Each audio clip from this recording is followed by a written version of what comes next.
Like I'm a really heavily augmented person. I'm always connected to my tech, Mm. and I appreciate it because when I was younger, I used to be in plays and musicals, and so I had to rehearse lines.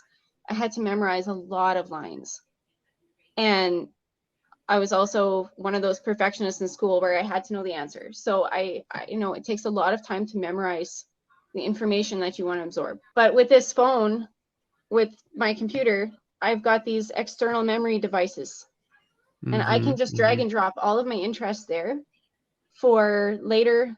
I can look into stuff later if I want to. I can make lists.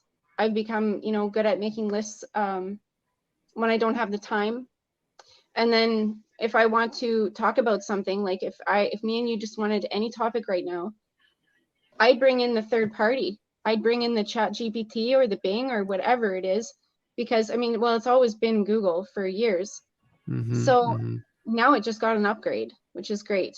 I want the next Mm-hmm. upgrade to be, I just want to be able to just close my eyes and think about it and the answer's there. Or like come up here and on like a high vis right there, you know?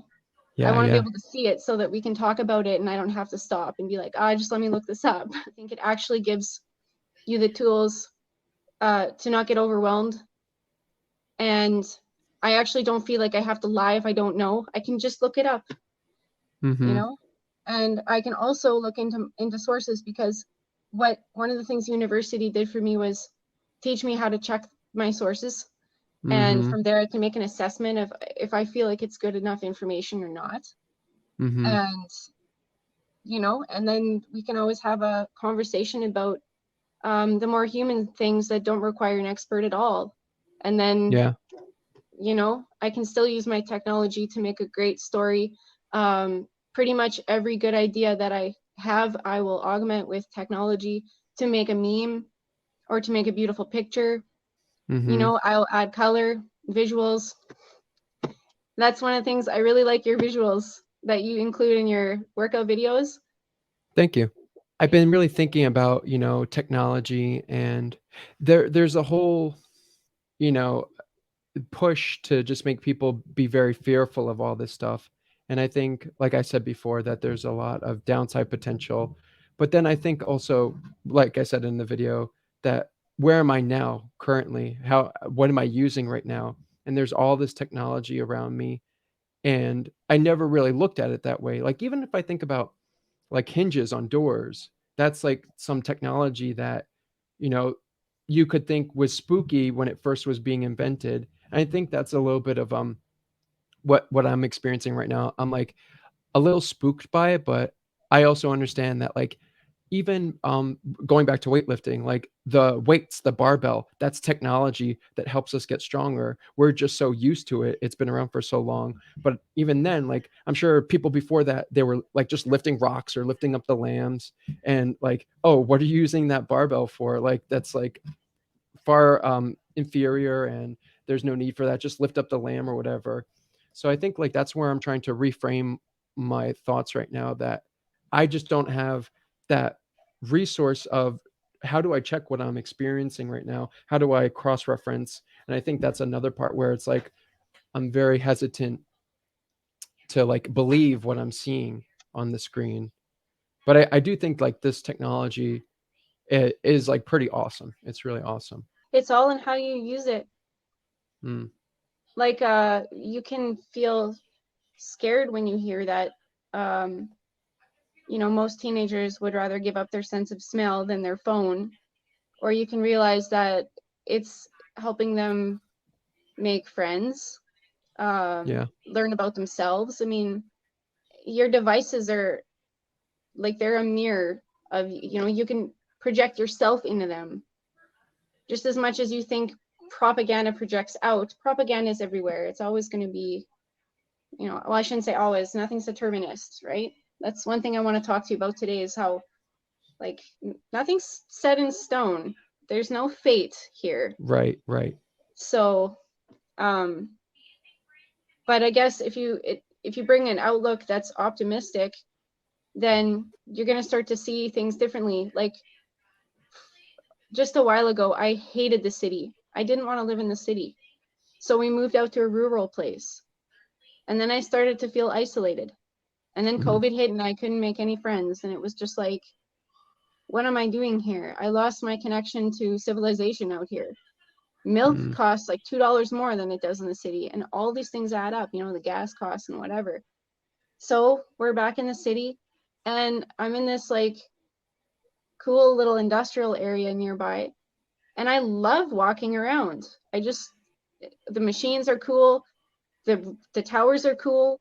There's this big grain storage facility down the street that's like a space station. It's so cool to look at, you know? And because I have an optimistic view of where we're going, like I just keep telling myself that, no, I love my city. You know, this is my land.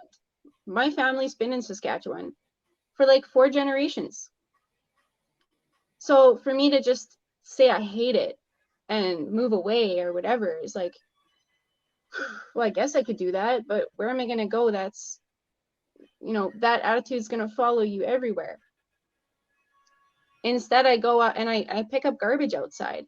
That's fulfilling to me. Every time I walk past something that's like relatively dry and I know I'm just going to put it in the garbage and wash my hands, it'll be fine. I pick it up. I can't walk past garbage, you know?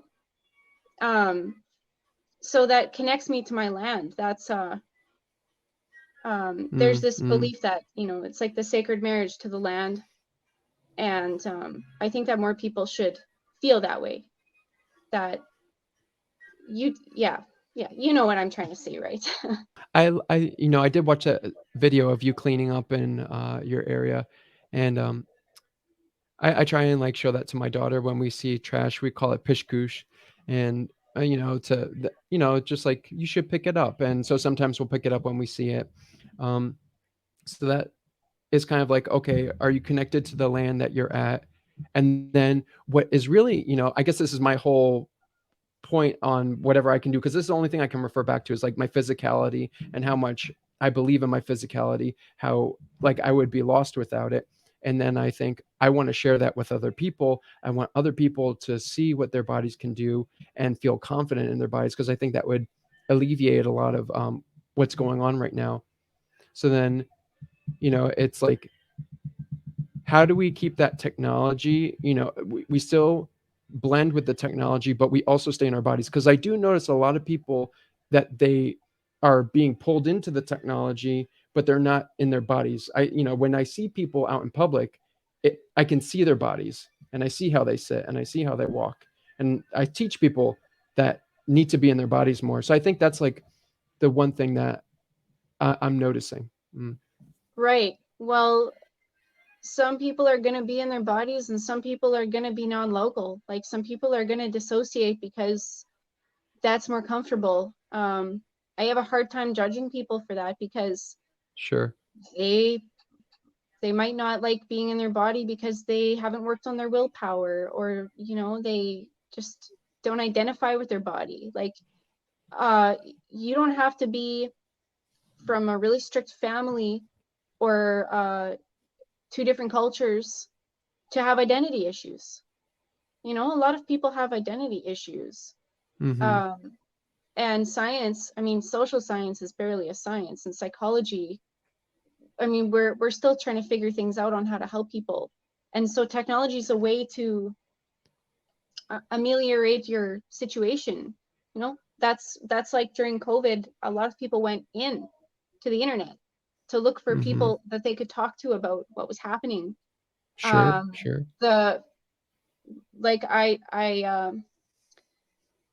I felt coerced, to live a certain way after that.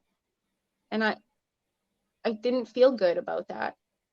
So, but yeah, it does affect your family and the people around you, like your friends, when you're not in your body. So I'm sure you're doing a good work trying to help people to connect to that. And I have looked into, who Eckhart Tolle is? Yeah, a little bit. Yeah, I went through a phase where I was all about The Power of Now and New Earth. Those are good books to read for someone who maybe has never thought about it that way, Like he really can connect you to your body, to the pain body, you know. Start Mm. seeing the thoughts that are going through your mind. Um yeah, and I guess that I felt so okay with being in my body that it's not really an issue for me anymore. Like I'm glad to hear that. yeah, I could see perhaps a future where if we get the technology good enough that we can replicate someone's consciousness. And why not? I don't know what's possible and what's not. When technology updates, when we get to a point where the infrastructure is better, the chips are better, who knows what'll happen. Like, this is the thing about the singularity, right? The singularity is a point that you can't see beyond. You actually don't know how it's going to affect humanity.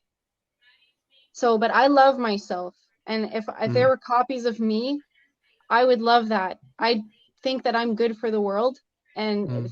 if people want to call it narcissistic, I I don't have a problem with that.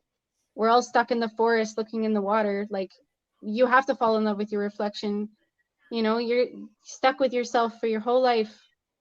So, like, I think that I'm a good force for the planet, and yeah, I'll take the judgment.